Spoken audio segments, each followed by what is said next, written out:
Welcome back to another UFC fight prediction video. In this video, I'll be predicting the prelim fights for UFC Fight Night on ESPN Plus, Hermansson versus Cannonier. So without further ado, let's get to our first fight on the card in our first prelim. So in our first fight, we have in the bantamweight division, Jack Shore versus Hernandez.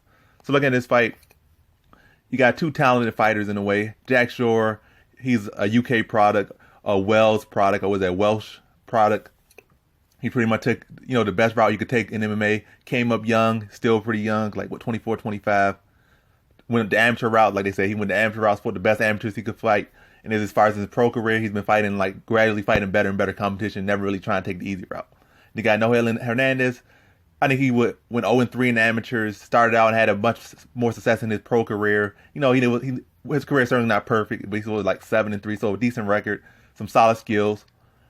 But kind of makes some weird decisions mid-fight. Whereas Jack Shore, you don't really see nothing spectacular from him. He has good size. He's physically strong. But his shots are kind of clunky. His punches are kind of clunky. His grab is not the prettiest, but he makes everything work for him. And I think that's his style. He might not, he even said to himself, he doesn't have the prettiest. He's not the fastest, not the sharpest, but he finds a way to win. Goes out there and he wins. I think Hernandez is the sharper, faster striker. Maybe a little crafty on the ground with the grappling. Definitely has a little bit more UFC experience. But Jack Shore, to this point, he's had plenty of experience in his own career, winning titles outside the UFC. Like I said, he's not the most talented fighter-wise, but he's still a big physical fighter. And most importantly, he knows how to win. I think in this fight, Hernandez, he's a good starter, but when things start to get hard, he starts to break. But Jack Shore stays consistent. He has a level mind. He has that demeanor about him. He's that fight IQ as well. I think as the fight goes on, just the forward pressure, the power of Jack Shore, and the physicality of Jack Shore, I think it's going to wear on Hernandez, start to break him down. I think he probably wins the first round, probably. Then the rounds go on, I think Jack Shore starts to wear him on the feet and on the ground, and then starts to break him down. And I think he beats him to a decision. So in this fight, I have Jack Shore via decision. Now on to our next fight we have in the lightweight division, Vannata versus Mark Diakiese. So look at this fight. You got two guys pretty much, they're almost mirror images of each other. Not really, but in a way, both came in with a lot of hype, or at least in a way made a lot of hype about themselves. Vannata came in on short notice and fought Tony Ferguson, almost finished him, then got finished, and then et cetera, et cetera. His fight after that had that spinning back kick. And he was supposed to do much more than what he has been doing. Then Mark Diakiese on the same tip came in with a lot of hype from the UK scene and was supposed to do this and supposed to do that. And he did look spectacular in ways in some fights, but then just like Vannata, they both started to skid, and they both were looking like at one point they were going to get cut. And then they were able to get victories. I think Diakiese, in that manner, he actually won a fight against a top-notch opponent, whereas Vannata was given a can from outside the league to beat a guy that was tailor-made for him to beat. Maybe not in a spectacular fashion, but he went out there and submitted him and made it look relatively easy and got on the winning side. So in that aspect, I respect Diakiese more because he was able to actually fight a top-notch opponent, another skilled opponent who, in reality, was favored to beat him, and he beat him. And he showed different skills, whereas Vannata still hasn't really shown anything different. Yes, he submitted a can, but that's what you're supposed to do. He didn't show, against competition on his level, he hasn't shown the ability to make adjustments. He could be out there flashy, he could be doing this, could be doing that. But oftentimes he get caught in these brawls and he never knows how to, change it, flip the switch and do something different. He get caught in his own pattern.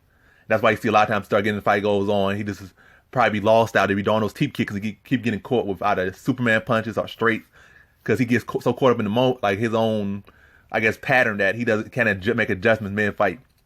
In that fight, Diakiese's last fight, he showed he can make adjustments. And with that slight little different thing, this is a fight is very 50-50, can go either way. Matter of fact, I think Vannata is the more well-rounded, better fighter in a way, because I think his grappling is better. I think his overall MMA game is a little bit better. But I think Diakiese showed, matter of fact, even though he's a little bit better than this, I'm not saying, he's a better fighter, this and that. I'm saying overall his skill set's better. I think or at least by a very slim margin, and probably against a well-rounded set of opponents, he won't be having much of an issue with, with a grappler or with this, with that, in that sense. But against each other, it's not really that big of doesn't matter, that difference doesn't matter too much. I don't think Vannata's offensive wrestling is that good to really cause Diakiese any trouble. I don't think his submission game, the wrestling gets him to the submission game. I don't think it's like he has no snapping guillotines or nothing like that. So really, it doesn't matter too much in this fight. But I'm just stating that I feel like he's the more well-rounded fighter in those aspects. But in this fight, it don't matter too much. And I'm gonna lean to Diakiese just off the fact that he's shown the ability to make adjustments. I still haven't seen that from Vannata. And I feel like in a close fight like this, with a lot of similarities between the two athletic, two talented fighters, two explosive, two just off-the-wall fighters, I feel the ability to make adjustments is going to be the biggest factor in this fight. And Diakiese has showed me that, and Vannata has not. So in this fight, I have marked Diakiese via decision. Now on to our next fight. We have in the women's bantamweight division, Macy Chiasson versus Lena Lansberg. So this could be a pretty much straight up prediction right here. Lena Lansberg is a talented fighter and whatnot. She's good in the clinch, okay striking. She's very tough. So the best things about her, she's good in the clinch. She can definitely have a lot of success in the clinch against fighters. Not in this fight, but in other fights she can. She's very tough, can take a good shot, can go be in these wars and be a tough out. But to straight to the fighting, Macy Chiasson just too big, dropping out from 145 when she could really be a 145 herself, making that weight cut, big, strong. I didn't think she's better everywhere. Maybe not in that clinch aspect, but she probably still could win the clinch area. Technically, she's not as good, but with that size, that strength, I think she could just dominate everywhere. She could just dominate on the feet. She's a much better striker, more power. Then on the ground, I think she can just have her way with Lena Lansberg. So pretty much just about every single aspect of this fight, Chiasson can win. And I just think Chiasson puts on a very dominant performance against Lena Lansberg. I know Lena Lansberg is tough and she'll probably make it out of the first round, but I think she makes short work of her in the second round and gets her out of that and gets a TKO. So in this fight, I have Macy Chiasson via second round TKO. Now to our next fight, we have in the featherweight division, Brandon Davis versus Giga Chikadze. So looking at this fight, Chikadze, I don't know where he's coming from. I just looked up his record. Was not very impressed. I think most people beat him were like either 1-2, 0-2, and this and that. Very short record. I guess he's 7-1, but hasn't shown much. I think he was on Contender Series. He didn't even win his Contender Series fight. He got submitted on his Contender Series fight. So the one time before good competition, he lost. Brandon Davis' record might not be the best. He might go out there and lose to a lot of good people and never really beat anybody good. Or really, I'm not saying that they're not good, but they're like not really solid wins. But Brandon Davis at least showed that he could go out there with respectable competition, at least put on a good performance. And I respect that any day over a guy who just padded his record with cans. Maybe that's all the best competition he could find. But I'm not impressed with what I've seen from Chikadze. And I think Brandon Davis can beat him on the feet, beat him on the ground. Just beat him everywhere. And I think that's what he does. I think he beats him on the feet first, gets him to the ground, and puts those submission skills to work, those jiu-jitsu skills to work. And I think he submits him in the second round. So in this fight, I have Brandon Davis via second round submission. Now to our next fight we have in the welterweight division, Siyar Bahdurzada versus Ismail Naurdiev. So we know what Siyar Bahdurzada brings. Like somewhat sometimes grappling, so I wouldn't even factor in that too much. Heavy power, relentless pressure, and just a dangerous guy. He's not out there to just play games. He's out there to hurt you. He's out there to put you out, and he's out there to fight. He's out there to finish. Ismail Naurdiev on the other side, a rather newer name, newer face in the division, came in and I think upset Michelle Pereira. I'm thinking Prezeres. Yeah, I'm mixing him up with the other guy, a little flipping guy. I'm thinking the name wise, but yeah, Michelle Pereira, Prezeres. Yeah, Prezeres. That's a short, stocky guy that came from lightweight, heavy power, that dangerous north-south choke, etc., etc. But yeah, he came in for him on short notice and put off a big upset. Then his next fight, he lost to Chance for Country, and now it's like you don't know where he is. He had a good performance in his first fight, then a bad performance in the second one, and you want to say, is he a this or is he that? Is he good or is he not? You kind of mix stuff about him. But going against Bahdurzada, who's more so a forward pressurer and kind of a physical guy that's trying to get in you, not no real good ability to cut the ring off or nothing like that. It's pretty much a straightforward, dangerous guy. I think it's a fight that Ismail Naurdiev can definitely win, just being the mobile type of fighter that he is, being mobile. There will be danger if Bahdurzada is able to land on him. But if he's able to keep Bahdurzada off him for the majority of the fight, I think this is a fight he wins. I definitely think he could take some of Bahdurzada's power, but if he's in that pocket getting those shots too much, then this isn't Bahdurzada's fight. But I think being the young fighter that he is, the fresh fighter he is, and coming off that loss in the UFC, I think he's going to be more motivated. He's going to be on his bike a lot more and, realize that, I really got to stay on my toes. He probably got too high off that first win and kind of slacked a little bit. So I think in this fight, he fights a much smarter fight. And is much sharper than he was in his last outing, and uses his style to his advantage. Stick and move, on some kicks, and never allow Bahdurzada to really get in that range to land that power of his or that and stuff. And I think he beats him to a decision, but I think it's probably going to be a lot more competitive than what it sounds like.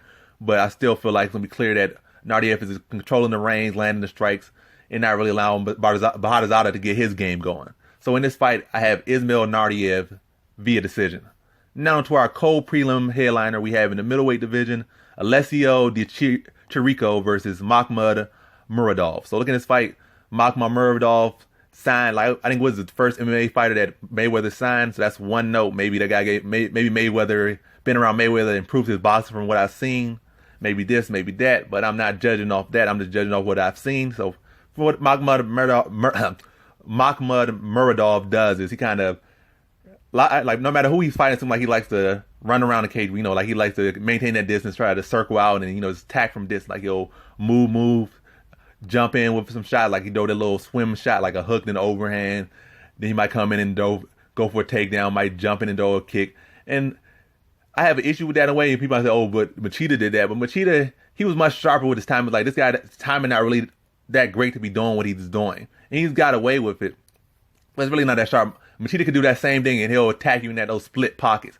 Whereas this guy just throws shots, they won't really land like that clean. They might land on the arm. Whereas Machida, you can see him duck in. He could get his foot sweep on you. You duck in. I mean, not ducking. I mean, he could bliss in and get you with like a knee to the body, bliss in and hit you with a straight. And at the same time, he could bliss in and fake with a straight, then get a foot trip. Like Machida was actually real slick with it. This guy's not really that slick. He's doing that style, but he's definitely not that slick or clean as Machida is or a lot of these other karate strikers. Like matter of fact, I wouldn't even he probably not even have a karate background, but he's trying to kind of fight that style, and I kind of have an issue with that.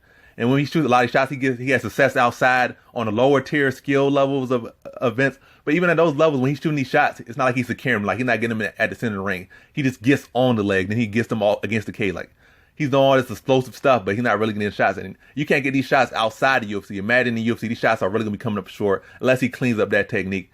And I feel like in this fight, yes, he has all this talent, he has his ability, he can probably get better, and maybe some training stuff gonna get fixed here and there. But I feel like Alessio Di Chirico is a very underrated fighter, big physical. They're both big fighters, but I think Alessio Di Chirico had the height and their size. Like I think, I keep messing the name up, but Muradov, I just feel like he's vertically tall. I think he's on the slimmer side, probably can make welterweight. Like I say, he's making kind of these weird shots, this and that. I feel like Di Chirico has more power. He's sharper with his shots. Yes, he did lose to a guy that's kind of like that, but that guy throws more volume. Muradov's volume isn't that high to be doing with his style, especially if he's not going to be that sharp with it. So I think Chirico can counter him. I think Chirico can cut him off, land those shots. It's not going to be easy by no means, but I think Chirico's going to be landing the harder shots. And I think as the fight wears on, with him not being able to get these shots as he was getting them outside the UFC, with his style not working the way it worked outside the UFC, and he starts to feel that power, he starts to feel that pressure. Eventually, those legs start to go out of the window. And I think, those legs start to leave you behind. And I think when those start to happen, Chirico starts to break him down more, walk him down, land those big shots, and it's not that foot movement isn't there, that footwork isn't there anymore. And it's not like we've seen head movement. It's more so this leg movement. It's not head movement. It's just all leg. So I think once the fight wears on, he just starts to tag him up. And I think he stops him in the third. So in this fight, I got Alessio Di Chirico via third round TKO. Now on to our prelim headliner we have in the middleweight division, Alan Amedovski versus John Phillips. So looking at this fight, I'm just not impressed with John Phillips at all, even though I think that one fight against Marshman, I think he kind of stole that fight or won that fight, but they took it from him. But it's still not very impressive. He got power. His grappling is kind of average or below average. I feel like they both it's kind of a 50 fight because Amedovski likes to strike and be power versus power, and Phillips does have some power. You got to respect that. So this fight can very well turn to a 50-50 fight. But I just feel like Amedovski is overall the better fighter. I feel like if he wants to go grappling, he could do that. Where John Phillips is going to be forced to stand. And in the standing aspect, I will give Amedovski still the standing aspect. I feel like his chin is sharper, his power and his punches are a little bit better. Phillips' technique in the striking might be a little bit better, but like I said, Amedovski does still have that window to mix it up, whereas Phillips is really just going to be less to striking. Can't submit him, can't really wrestle him, and Amedovski can do all of those to him. But it's probably going to be a 50-50 fight just based off the fact that Amedovski's probably going to accept that brawl and allow Phillips to at least have a chance to shine. But yeah, I'm just overall not impressed with John. I don't really feel like he's a UFC caliber fighter, in my opinion. That's no insult to him, but it just is what it is. But yeah, I just feel like Amedovski win this fight. It's probably a fire fight. Amedovski's probably gonna mix up, so it's probably gonna end up being a firefight on the feet with Amedovski TKOing, like not knocking out. I'm gonna say he's probably gonna mix it to the ground, take him down, finish with a ground and pound in the second round. After a wild exchange, he's like gonna find a smart route, take him down, ground and pound him, and get him out of there in that second round. So in this fight, I have Alan Amedovski via second round TKO. And that concludes my fight predictions for the prelims of UFC Fight Night on ESPN Plus, Hermansson versus Cannonier. And as always, thanks for watching.